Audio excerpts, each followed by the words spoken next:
Psalm 81 vers 2 tot 11. Jubel tot eer van God ons sterkte, juig tot eer van die God van Jakob. Sing en slaan die tamboerijn, laat hoor die lieflike klanke van die lier en die harp. Blaas die ramshoring op die nuwe maan met volmaan op ons feesdag, want dit is 'n instelling vir Israel, 'n verordening van die God van Jakob. Hy het dit vir die nageslag van Josef as 'n dure plig opgelê toe hulle uit Egipte weggetrek het.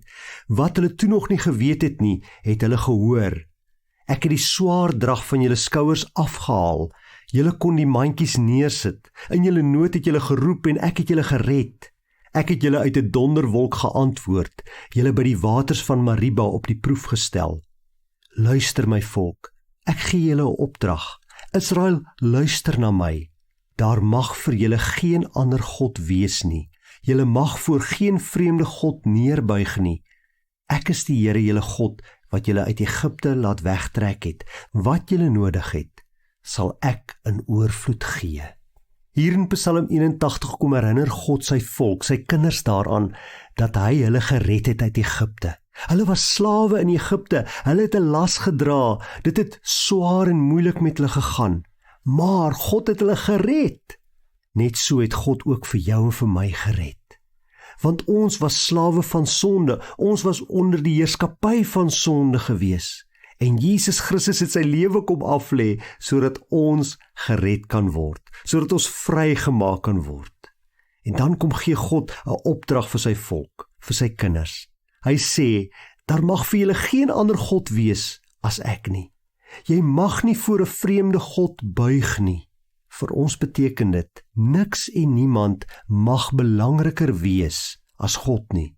Ja, want ons kan maklik sê, maar ek dien nie afgode nie. Ek het nie 'n afgod in my huis nie. Maar vra jouself af, is daar vandag iets wat vir my belangriker is as God? Iets waarin ek meer waarde heg, iets waarin ek meer tyd en geld spandeer as aan die Here en aan sy koninkryk? Dan het daardie iets of iemand vir jou 'n afgod geword. God moet die nommer 1 in my lewe wees. God wil die nommer 1 in my lewe wees, want hy het alles gedoen sodat ek die ewige lewe saam met hom kan hê. Maar God kom gee nie net vir ons 'n opdrag nie, hy kom ook in vers 11 en hy maak 'n wonderlike belofte. Hy sê, wat julle nodig het, sal ek in oorvloed gee. Wat 'n wonderlike belofte is dit nie, dat God vir ons, vir jou vandag kom sê, wat jy nodig het, ek sal vir jou dit in oorvloed gee. Kom sê dit net vir my, kom gee dit vir die Here.